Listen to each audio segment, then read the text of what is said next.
Hello UPSC warriors, welcome to centre for admission.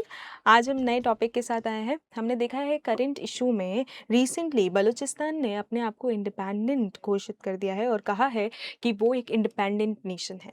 11 अगस्त को ये चीज़ हुई। नाउ अगर हम बात करें बलूचिस्तान की, तो पाकिस्तान जो है वो उसको स्ट्रैटेजिक इम्पॉर्टेंस रखता है। Balochistan is the largest province of Pakistan और वो स्ट्रैटेजिकली इम्पॉर्टेंट है पाकिस्तान के लिए। तो पाकिस्तान नहीं चाहता है कि बलूचिस्तान इंडिपेंडेंट हो, because Balochistan has a good strategic location in Pakistan as well as other things जो पाकिस्तान कंसर्न्ड है। इसके साथ साथ हमें पता है कि हम ये नहीं कह सकते कि बलूचिस्तान इंडिपेंडेंट हो चुका है। हमें ये कहना होगा कि बलूचिस्तान ने इंडिपेंडेंस घोषित की है। अभी Balochistan is not the strategic and sovereign nation, because जब तक हमारे जो यूनाइटेड नेशंस है और हमारी अदर कंट्रीज़ हैं वो उसको इंडिपेंडेंटली एक्सेप्ट नहीं करती हैं, तब तक बलूचिस्तान इंडिपेंडेंट स्टेट कहा जाएगा बट सोवरन स्टेट नहीं कहा जाएगा। तो रिसेंटली सर्कुलर्स जो हैं वो हम लोगों ने देखे जिसमें उन्होंने रिपब्लिक ऑफ बलूचिस्तान की बात की। तो आज हम उसी इशू के ऊपर बात करें कि बलूचिस्तान क्यों इंपॉर्टेंट है, क्या उसकी हिस्ट्री रही है, क्या बलूचिस्तान कितना उसका एरिया है, क्या मैपिंग है, क्यों इंपॉर्टेंट है, एंड इंडिया का इसके ऊपर क्या से होना चाहिए और इंडिया के लिए बलूचिस्तान क्यों इंपॉर्टेंट है। आज हम उसी के ऊपर चर्चा करने वाले हैं। Let's see. सबसे पहले तो ये क्यों न्यूज़ में है। हमने देखा कि 11 अगस्त को 2026 में, मतलब कि it is a recent issue, तो 2026 11 अगस्त को बलोच नेशनलिस्ट ग्रुप्स ने ये ऑब्जर्व कर लिया है इंडिपेंडेंस डे। तो 11 अगस्त उन्होंने पहले ही कह दिया था कि ऐसा होने वाला है। तो ये देखा गया है कि बलूचिस्तान जो है उन्होंने पहले ही बोल दिया कि हम लोग इंडिपेंडेंट होने वाले हैं। अब पाकिस्तान ये चाहता है कि वो ना हो, चाइना जो है वो दिक्कत कर रहा है, अब इंडिया का क्या से होगा, ये सारी चीज़ें हम इसके अंदर पढ़ने वाले हैं।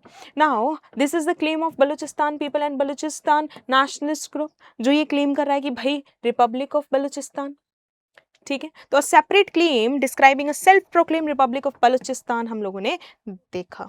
Now this is the chart. यहाँ पर अगर हम देखें तो यहाँ ये आपका बलूचिस्तान है, इसके ये प्रोविंसेस आप देख सकते हो। यहाँ पर आपको प्रोविंसेस देखने के लिए मिलेंगे कि ये जो बलूचिस्तान है it is really connected to Arabian Sea. Arabian Sea के साथ साथ ही गल्फ ऑफ ओमान के साथ भी कनेक्टेड है। जब हम अपने इंडिया की बात करते हैं और यहाँ पर आपके पाकिस्तान की बात करते हैं, यहाँ पर जो एक प्रोविंस है पाकिस्तान का दैट इज बलूचिस्तान, और ये आपका पूरा पाकिस्तान एग्जिस्ट करता है, ठीक है। तो यहाँ पर आपका है ग्वादर पोर्ट जो सीपीईसी का भी पार्ट है, चाइना पाकिस्तान इकोनॉमिक प्रोजेक्ट का भी पार्ट है। तो इस वजह से अब ये जो बलूचिस्तान है और इसका ये जो ग्वादर पोर्ट है it is connected to the Arabian Sea. इसके साथ साथ ये यहाँ पर गल्फ ऑफ ओमान वहाँ से भी कनेक्ट हो जाएगा। तो इसकी स्ट्रैटेजिक लोकेशन बहुत ज़्यादा इंपॉर्टेंट हो जाती है। इसके साथ साथ Balochistan is also connected to Afghanistan.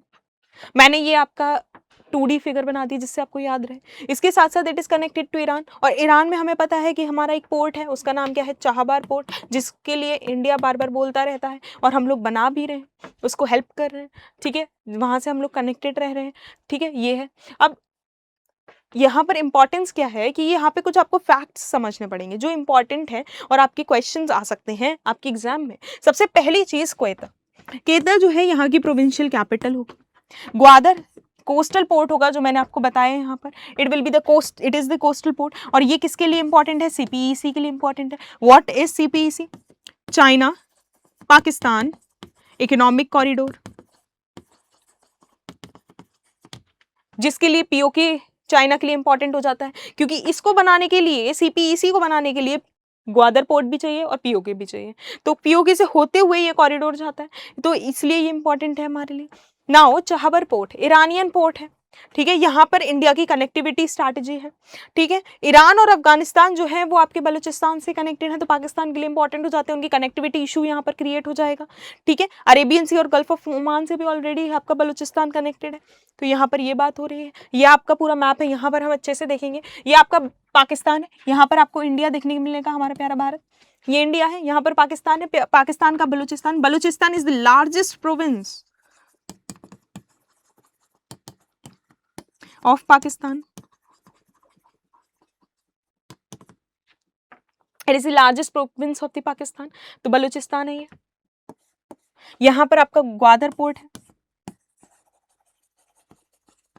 ये रहा, this is the Gwadar port. यहाँ पर आपको ग्वादर पोर्ट मिल जाएगा। ये ग्वादर पोर्ट कहाँ पे एक्सेस हो रहा है? अरेबियन सी में एक्सेस हो रहा है। इसके साथ साथ गल्फ ऑफ ओमान में भी एग्जिस्ट होगा, पर्शियन गल्फ। नाउ यहाँ पर आपका पर्शियन गल्फ है, वहां से कनेक्टेड है। तो पाकिस्तान के लिए ये क्यों इंपॉर्टेंट है? दिस ग्वादर पोर्ट क्यों इंपॉर्टेंट है? क्योंकि ये कनेक्टेड है गल्फ ऑफ ओमान से, कनेक्टेड है अरेबियन सी से, इस वजह से ये इंपॉर्टेंट है। पाकिस्तान का सबसे लार्जेस्ट प्रोविंस है। तो ये समझ सकते हैं कि अगर ये इंडिपेंडेंट हुआ है, अगर इसने ये क्लेम इंडिपेंडेंसी का दिया है, तो कहीं ना कहीं it will be a setback for Pakistan and China के लिए भी। तो it will B setback for Pakistan and China. क्यों ये अलग होना चाहता है और क्यों ये इंडिपेंडेंट हुआ है, इन सब चीजों को हम पढ़ने वाले हैं। सबसे पहली चीज तो चाइना जितने भी कॉरिडोर्स बना रहा है, जितनी भी कनेक्टिविटी कर रहा है, सब कुछ कर रहा है, उसका फायदा बलूचिस्तान के पीपल को नहीं हो रहा है। हम लोगों ने देखा बलूचिस्तान के जो नेशनलिस्ट ग्रुप है उन्होंने अलग होने की बात की है, तो हमने ये तो देखा, बट हमने ये नहीं देखा कि भाई इधर के जो लोग हैं उनको कितनी प्रॉब्लम हो रही है। नाउ यहाँ पे सबसे इंपॉर्टेंट चीज जो हम देख रहे हैं कि प्रॉब्लम्स क्या है जिसकी वजह से आपका जो बलूचिस्तान है वो इंडिपेंडेंट होना चाहता है, उसको क्या प्रॉब्लम हो रही है। सबसे पहला CPEC, China Pakistan economic corridor, ठीक है। यहाँ पर आपका मेजर कनेक्टिविटी इशू है, वो लोग काम कर रहे हैं CPEC का, बट उससे जो बलोच के पीपल हैं उनकी क्या है, प्रॉब्लम सॉल्व नहीं हो रही, उनको कोई फायदा बेनिफिट नहीं हो रहा, इस वजह से यहाँ पर प्रॉब्लम है। इंफ्रास्ट्रक्चर डेवलप हो रहा है, एनर्जी फ्रेमवर्क भी है, लेकिन उधर के लोगों को कोई भी फायदा नहीं मिल रहा है। इसके बाद जब हम ग्वादर की बात करते हैं, ये हमारे लिए बहुत ज़्यादा इंपॉर्टेंट हो जाता है।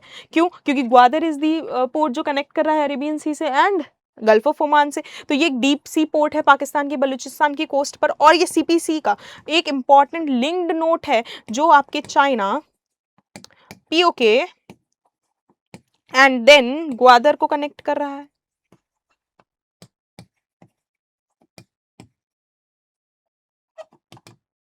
ठीक है। ह्यूमन सिक्योरिटी, वहां पर जो लोग हैं, people centred security focused on production from violence, वहां पर आपको ह्यूमन इंसर्जेंसी देखने के लिए मिल रही है बलूचिस्तान में, जिसके लिए इंडिया भी कंसर्न था कि ह्यूमन राइट्स के वायलेशंस वहां पर देखने के लिए मिल रहे हैं थ्रू दी फोर्सेस। इसकी वजह से यहाँ पर इंसर्जेंसी हो रही है और उसकी वजह से वहाँ के जो लोग हैं वो चाहते हैं कि वो इंडिपेंडेंट हो जाए। इसके बाद पाकिस्तान की सबसे इंपॉर्टेंट चीज़ है रिसोर्सेज। बलूचिस्तान में बहुत सारे नेचुरल रिसोर्सेज हैं, वहाँ पे ऑयल है ना, वहाँ पे आपकी नेचुरल गैस है, वहाँ पे आपके कोल है। कैसे काम होगा, कैसे इंडस्ट्रीज डेवलप वहाँ पे काम करेंगे पाकिस्तान में, कैसे वहाँ के जो इंडस्ट्रियलिस्ट हैं वो बलूचिस्तान को इंडिपेंडेंट होने देंगे। तो ये भी एक इशू आ रहा था कि इंडस्ट्रियलिस्ट नहीं चाहते कि बलूचिस्तान इंडिपेंडेंट हो। तो वो ये है कि वहाँ पे रिसोर्सेज अवेलेबल है, कैसे उन रिसोर्सेज का वो यूज़ कर पाएंगे अगर आपके जो बलूचिस्तान पीपल जो है वो इंडिपेंडेंट हो गएंगे। ठीक है, तो उनका उसके ऊपर कंट्रोल कैसे रहेगा, बेनिफिट्स क्या है। इसके साथ साथ आपकी principle concerning the ability of people to determine their political status, लोग चाहते हैं कि उनको पॉलिटिकल स्टेटस मिले, क्योंकि यहाँ के जो लोग हैं उनको ना ही CPEC से फायदा हो रहा है, ना ही पॉलिटिकल एरेना से फायदा हो रहा है, तो लोग चाहते हैं कि वो इंडिपेंडेंट हो जाए। It is also the reason. Then आपको पता है khanate of Kalat, this is the one thing. ठीक है, खनाते ऑफ कलात एक्चुअली क्या होता है, ये हिस्टोरिकल सिग्निफिकेंस है, हिस्टोरिकल डिस्प्यूट चलता हुआ आ रहा है बलूचिस्तान का। ठीक है, खनाते ऑफ कलत, इसमें क्या हुआ था, ये historical Baloch polity centred on Kalat central to the political debate surrounding Balochistan. 1947-48 में क्या हुआ था कि वो चाहते थे कि मार्च 1948 में हमारा जो पाकिस्तान जब अलग हुआ था 1947 में, तो यहाँ पर एक्सेशन हो रहा था 1948 में। तो यहाँ के जो ये लीडर थे कलात के, वो नहीं चाहते थे कि वो एक्सेशन हो, रोकना चाहते थे, और वहीं से आज तक वो डिस्प्यूट चलता हुआ आ रहा है। और उसकी वजह से भी एक फाउंडेशन बनता है बलूचिस्तान के इंडिपेंडेंस का। ये बहुत इंपॉर्टेंट हिस्टोरिकल सिग्निफिकेंस है डिस्प्यूट का, जिसके ऊपर आज फाउंडेशन बना है बलूचिस्तान के इंडिपेंडेंस का, कि यहाँ के जो लीडर थे, ठीक है, कलात के, वो चाहते थे 1948 मार्च में एक्सेशन हो रहा था उसको मना करना, लेकिन मना नहीं हो पाया और पाकिस्तान ने उनकी नहीं मानी थी। तब से ये डिस्प्यूट चलता हुआ आ रहा है बलूचिस्तान और पाकिस्तान के बीच में। तो ये सारे कंसर्न्स आपको देखने के लिए मिलेंगे। ये आपका पूरा है कि भाई यहाँ पे Balochistan included British administrated areas and princely state, जिसके अंदर आपका कलात आता था, मकरान कोस्ट आता था, लास बेला आता था, खरान आता था। 1947 में क्या हुआ, ब्रिटिश पैरामाउंसी की क्या होती है, एंडिंग होती है, और हमें पता है कि 1947 अगस्त में जो पाकिस्तान और इंडिया है वो क्या हो जाते हैं, आज़ाद हो जाते हैं। 27 मार्च 1948 में आपका जो बलूचिस्तान गवर्नमेंट है वो कहती है कि Khan of Kalat agreed to join Pakistan and sign the instrument of accession. लेकिन उसके बाद क्या होता है, मार्च 1948 में जो मैंने आपको बताया, यहां तक आपके जो खनात ऑफ कलत है वो पूरा काम कर देते हैं कि भाई हम लोग आपके ऐड हो रहे हैं पाकिस्तान में, क्योंकि वो एक अलग प्रोविंसली स्टेट थी, वो ब्रिटिशर्स से अलग हो रहे थे, पाकिस्तान, इंडिया और उस टाइम पे बलूचिस्तान भी था, तो वो अलग हो रहे थे, तो वो उन्होंने मिलने के लिए कह दिया कि हम पाकिस्तान के साथ मिल जाएंगे। लेकिन मार्च 1948 में यहाँ पर एक एक्सेशन होता है पाकिस्तान का, और यहाँ के जो लीडर हैं कलात के, वो कहते हैं कि भाई हमें एक्सेशन नहीं चाहिए, पाकिस्तान के जो लीडर हैं वो नहीं मानते हैं और एक्सेशन हो जाता है। तब से आपका डिस्प्यूट चलता हुआ आ रहा है। तो this will be the foundation of that story. Now हमने ये देखा है कि ये क्या है, ये आपका historical point of view of disputes है, हिस्टोरिकल डिस्प्यूट जो चलता हुआ आ रहा है, गोइंग ऑन, जो चलता हुआ आ रहा है कि क्या हुआ था।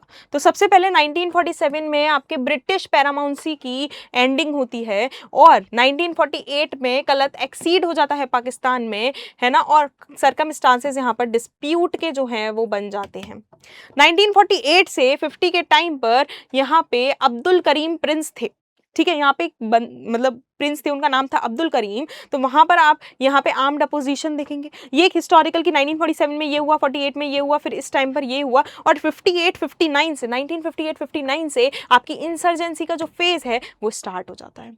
क्या हो जाता है, स्टार्ट हो जाता है, और तब से इंसर्जेंसी चल रही हुई आती है। यहाँ पर इंडिया क्या बोलता है कि यहाँ पर ह्यूमन राइट्स का वायलेशन हो रहा है, और इसके लिए इंडिया बहुत ज्यादा क्या है, कंसर्न्ड था, बहुत ज्यादा क्या था, कंसर्न्ड था। और उनका भी से इसी इंडिया का भी से इस चीज में कि हाँ भाई वहाँ पे जो ह्यूमन रह रहे हैं, वहाँ पे जो ह्यूमन राइट्स है वो वायलेट नहीं होने चाहिए किसी भी सेंस में। इंडिया उसके ऊपर तो बोलता ही हुआ है आज तक। नाउ इसके बाद 2015 के बाद हमें पता है कि यहाँ पर चाइना पाकिस्तान इकोनॉमिक कॉरिडोर बन गया है, और चाइना का पाकिस्तान का जियोपॉलिटिकल डायमेंशंस हम देख सकते हैं, ठीक है। यहाँ पर अब मैं मैप की बात करूँ तो मैप है यहाँ पर, ठीक है, मैप में आप देखेंगे यहाँ पर इंडिया है, यहाँ पर इंडिया है, यहाँ पर आपका जो है ऊपर से CPEC आ रहा है, और CPEC यहाँ पे से ऐसे ऐसे करके यहाँ पे ग्वादर पोर्ट पे एंट्री करता है। तो ये देखिए कितना बड़ा पार्ट CPEC का जो है वो ग्वादर पोर्ट पे और आपके बलूचिस्तान में एग्जिस्ट करता है। तो यहाँ से किसको सेटबैक मिल रहा है, चाइना को सेटबैक मिल रहा है, और यहाँ के जितने भी रिसोर्सेज हैं वो नहीं होंगे, एनर्जी सिक्योरिटी की प्रॉब्लम आ जाएगी, तो किसको सेटबैक मिल रहा है, पाकिस्तान को सेटबैक मिल रहा है। तो ये प्रॉब्लम एग्जिस्ट कर रही है। इसके बाद यहाँ पर 2025 में जफर एक्सप्रेस जो है वो हाईजैक हो गई थी। तो यहाँ से उसके बाद आपका जो रिपब्लिक ऑफ बलूचिस्तान है उसका क्लेम आता है, और 11 अगस्त 2026 में इंडिपेंडेंस डे जो है वो घोषित हो जाता है। ये लोग कर देते हैं, बट हम ये कह सकते हैं कि हाँ, Balochistan declared their independence, but they are not sovereign. वो सोवरेन नहीं है। सोवरेन का मतलब होता है कि वो अकेले सारे डिसीजंस नहीं ले सकते। आज भी पाकिस्तानी गवर्नमेंट उनके ऊपर काम कर रही होगी कहीं ना कहीं, मतलब कि उनका इन्फ्लुएंस रहेगा, लेकिन वो इंडिपेंडेंट है, बट वो सोवरेन नहीं है। उनके यहाँ पर एक्सटर्नल इंटरफेरेंसेस हो सकते हैं, क्योंकि अभी किसी भी इंटरनेशनल इंस्टीट्यूशन ने और इंडिया ने, ऐसी और कंट्रीज ने, किसी ने भी अभी उनको इंडिपेंडेंट नहीं माना है। सबसे इंपॉर्टेंट चीज कि बलूचिस्तान के जो लोग हैं वो इंडिपेंडेंट हुए क्यों हैं, What were the reasons, जो मैंने आपको पहले भी बताए, but this is the comprehensive reasons. आप देख सकते हैं कि ऐसे कौन से रीजंस हैं जिसकी वजह से वो लोग जो हैं वो इंडिपेंडेंट हुए।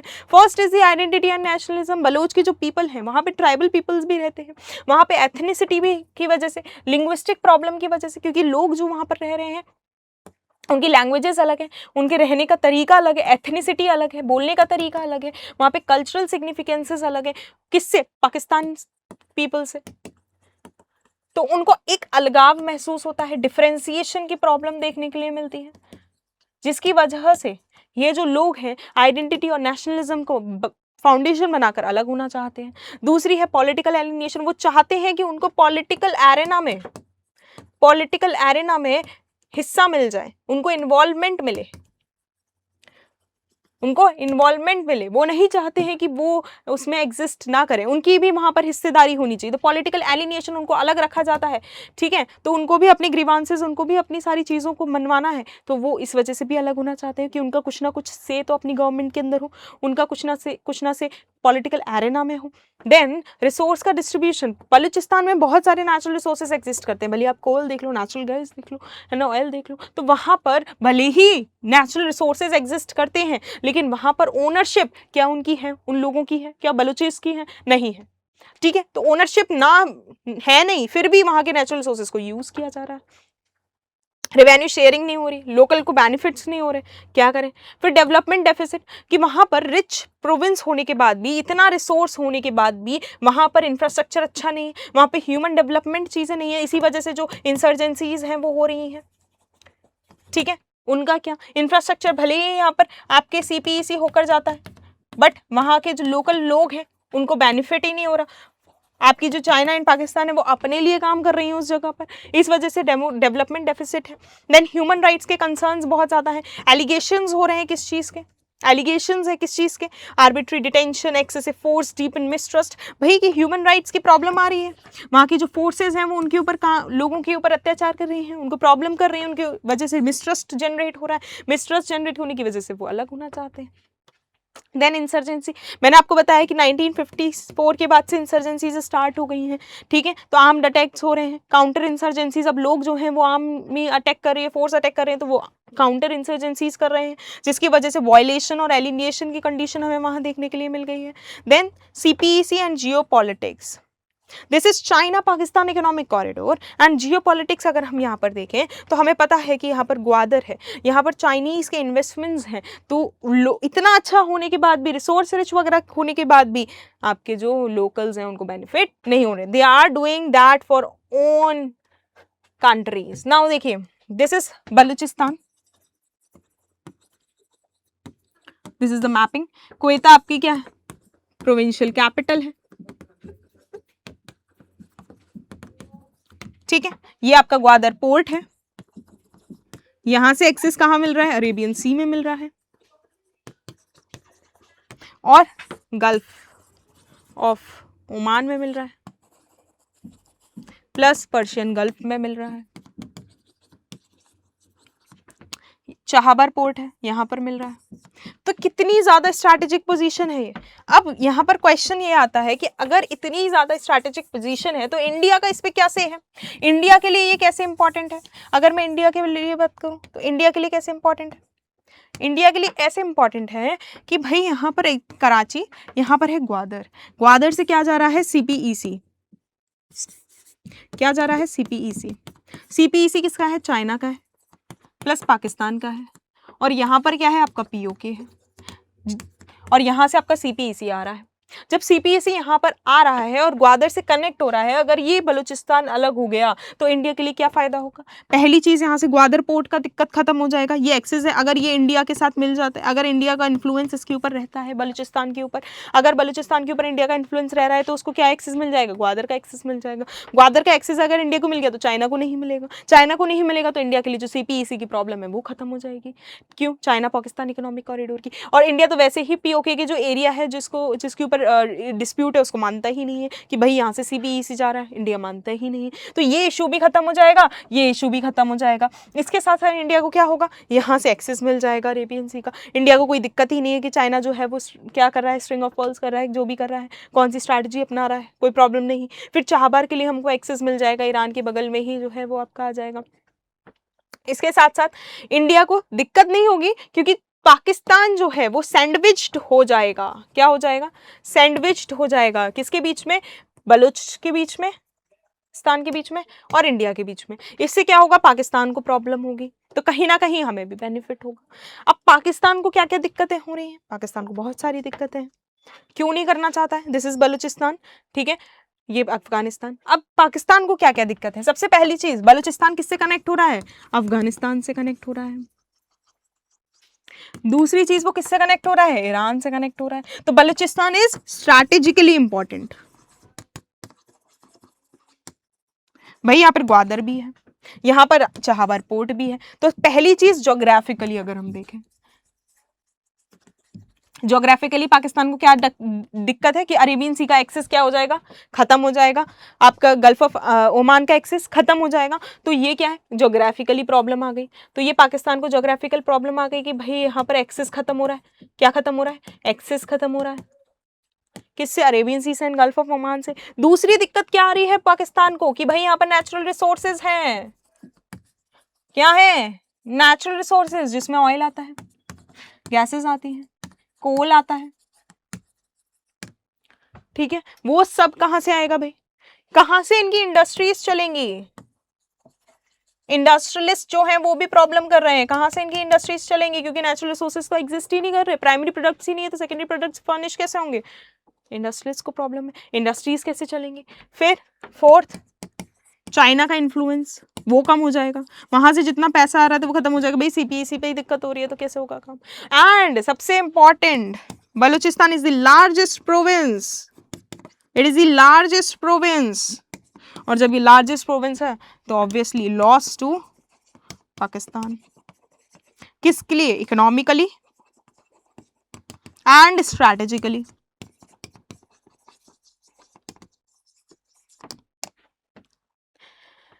नाउ ठीक है, तो यही चीज मैंने आपको समझाई कि भाई सीपीईसी है वो एक चाइना पाकिस्तान कनेक्टिविटी और इंफ्रास्ट्रक्चर फ्रेमवर्क को कनेक्ट करता है। ग्वादर पोर्ट है जो उसके लिए बहुत ज्यादा इंपॉर्टेंट है, ठीक है। China, Pakistan, Gwadar and then Arabian Sea, ये पूरा एक्सेस जाता है कि भाई यहाँ से चाइना से गया है, वेस्टर्न चाइना से, यहाँ पर पाकिस्तान का सीपीईसी में क्या है, वो एक तो इंफ्रास्ट्रक्चर बना रहा है, रेल्स हैं, आपकी रोड्स हैं, ये लाइन्स हैं, वो बना रहा है, एनर्जी सिक्योरिटी को यूज कर रहा है, कनेक्टिविटी बना रहा है अरेबियन सी तक चाइना, ठीक है। तो वो है, ग्वादर पे बलूचिस्तान है, अरेबियन सी से कनेक्टिविटी है, ये सब क्या हो जाएगा? खत्म हो जाएगा। सीपीईसी का जितना वजूद है वो क्या हो जाएगा? खत्म हो जाएगा। नाउ चाइना को क्या प्रॉब्लम हो रही है? सबसे पहली बात तो हम देखते हैं, यहाँ पर प्रॉब्लम्स देखते हैं और अच्छी चीजें देखते हैं। सबसे पहले चाइना को प्रॉब्लम हो रही है। चाइना को क्यों प्रॉब्लम हो रही है? सीपीसी का इतना बड़ा एरिया उसके थ्रू जा रहा है और कनेक्टिविटी खत्म हो रही है अरेबियन सी के साथ, जिसके लिए तो उसने सीपीसी बनाया था। अब क्या हो, जब कनेक्टिविटी ही नहीं जा रही है तो इतना पैसा जो उसने बलूचिस्तान में इन्वेस्ट किया है उसका क्या होगा? सेकेंड, इन्वेस्टमेंट, जो पैसा इन्वेस्ट किया है उसका क्या होगा? इंफ्रास्ट्रक्चर ऑलरेडी डेवलप हो चुका है, रेल लाइंस ऑलरेडी डेवलप हो चुके हैं, वहां पे आपका इकोनॉमिक कॉरिडोर डेवलप हो चुका है। What about that? अरेबियन सी का एक्सेस भी खत्म हो गया क्योंकि बलूचिस्तान विल बी इंडिपेंडेंट, तो उसका क्या होगा? देन पाकिस्तान, इंफ्रास्ट्रक्चर, ठीक है, वो चला जाएगा, नेचुरल रिसोर्सेज चले जाएंगे, एनर्जी सिक्योरिटी चली जाएगी क्योंकि भाई नेचुरल रिसोर्सेज बहुत अच्छे हैं आपके बलूचिस्तान में, कनेक्टिविटी जो है वो Arabian sea and gulf of Oman के साथ चली जाएगी, इन्वेस्टमेंट्स चले जाएंगे, क्या होगा? चले गया। उसके बाद हमें पता है कि भाई सिक्योरिटी का चक्कर, Chinese workers and projects have faced attacks increasing protection requirements. क्यों? क्योंकि यहाँ पे इंसर्जेंसीज हो रही हैं और चाइना के जितने भी प्रोजेक्ट्स होते हैं वो जो बलूच पीपल होते हैं उनको बेनिफिट नहीं कर रहे, तो वो उसकी वजह से इंसर्जेंसीज होती रहती हैं, तो वो भी दिक्कत है।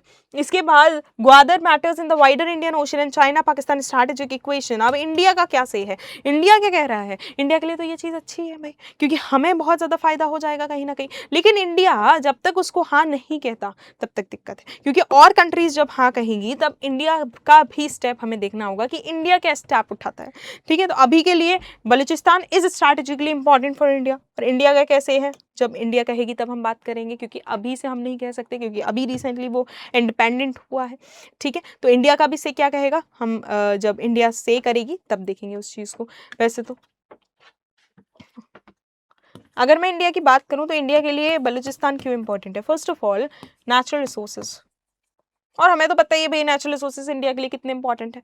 सेकेंडली वहाँ की स्ट्रैटेजिक लोकेशन, वैसे ही हम लोगों को दिक्कत होती रहती है नेचुरल रिसोर्सेज से, तो वो तो और अच्छी हो जाएगी हमारे लिए। स्ट्रैटेजिक लोकेशन, हमें एक्सेस बहुत अच्छा मिल रहा है, 3 जगह से एक्सेस मिल रहा है यहाँ पर हमें। कहाँ से? ग्वादर से मिल रहा है, पर्शियन गल्फ से मिल रहा है, ओमान से मिल रहा है, एंड देन चाहबार मिल रहा है। ये हमारे लिए इंपॉर्टेंट है। हमें जो सीपीसी का डर लगा रहता है वो खत्म हो जाएगा, ठीक है। तो ये सारी चीज़ें जो इंडिया को जो है वो यहाँ पर बेनिफिट कर सकती हैं, ठीक है। International law and human security, India हमेशा कहता रहता है भैया कि ह्यूमन राइट्स वायलेशन हो रहे हैं कहाँ पे? बलूचिस्तान में, तो उससे रिलेटेड चीज़ नहीं होनी चाहिए, है ना। तो इंडिया का तो हमेशा यही सही रहता है कि भाई वहाँ पर इंसर्जेंसी हो रही है, इंसर्जेंसी नहीं होनी चाहिए, ह्यूमन राइट्स वायलेशंस हो रहे हैं वो नहीं होने चाहिए, है ना। इंडिया हमेशा बोलता रहता है, ठीक है। वो चीज़ तो गलत है ना, तो वही सही रहता है इंडिया का। है ना। तो India, why should India care? सबसे पहली बात मैंने आपको बताया कि सीपीईसी कॉरिडोर की वजह से, ग्वादर की वजह से, और चाइना का जो फुटप्रिंट पाकिस्तान में बना हुआ है और अरेबियन सी के एक्सिस पे बना हुआ है, वो सब खत्म हो जाएगा। स्ट्रिंग ऑफ पर्ल्स थियरी वगैरह हम देख रहे हैं। देन मैरीटाइम की बात करें, बलूचिस्तान की कोस्टल लाइन बहुत मैटर कर रही है, क्योंकि वो सीधे कनेक्ट हो रही है किससे? इंडियन ओशियन से, और सिक्योरिटी इन्वायरमेंट के लिए बहुत अच्छी है। इसके बाद वहाँ पर हमें पता है कि इंसर्जेंसीज चलती जा रही हैं, चलती जा रही हैं, चलती जा रही है। उसके वजह से पाकिस्तान की पॉलिटिकल और इकोनॉमिक स्टेबिलिटी दिक्कत करेगी। टेररिज्म की बात करें, militant violence and attacks on infrastructure have recognized security implications.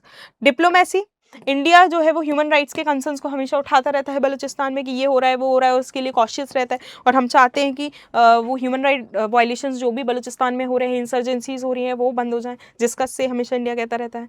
तो ये सारी चीज़ें हैं जिसकी वजह से इंडिया के लिए बलूचिस्तान इंपॉर्टेंट हो जाता है। यहाँ पर अब प्रीलिम्स के कुछ MCQs मैं आपके लिए लेकर आई हूँ जो बन सकते हैं।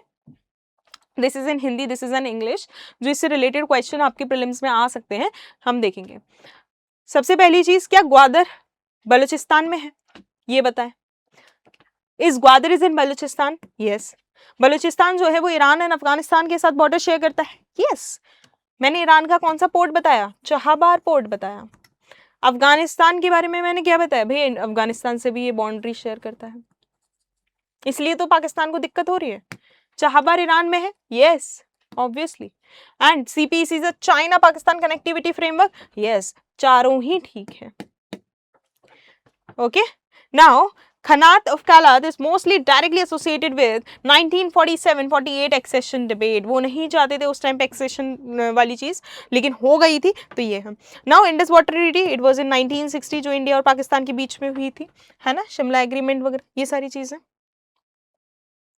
ओके, तो आज के लिए इतना ही। आपके लिए मैंने जो PYQs हैं वो पूरे सॉर्ट आउट कर दिए हैं। प्रीलिम्स में PYQs कहाँ से आ सकते हैं रिलेटेड टू दैट, ग्वादर आपकी मैपिंग आ सकती है, सेकेंडली खनाते ऑफ कलत भी आ सकता है। तो ये सारी चीज़ें मैंने सॉर्ट आउट कर दी हैं आपके लिए। और बलूचिस्तान में क्या हो रहा है, क्या नहीं है, क्या स्ट्रैटेजिक इंपॉर्टेंस है, क्या हिस्टोरिकल सिग्निफिकेंस थी हमारे लिए, क्या इंडिया का से है, क्या होना चाहिए, और क्यों बलूचिस्तान इंडिया के लिए इंपॉर्टेंट है, पाकिस्तान के लिए इंपॉर्टेंट है, और इंडिपेंडेंस डे उन्होंने घोषित किया, करंट इशूज, सब कुछ मैंने आपको इस वीडियो के अंदर बता दिया है। और थैंक यू, आज के लिए इतना ही। बलूचिस्तान का इशू हम लोगों ने डिस्कस किया है, और thank you very much, thank you so much, thank you.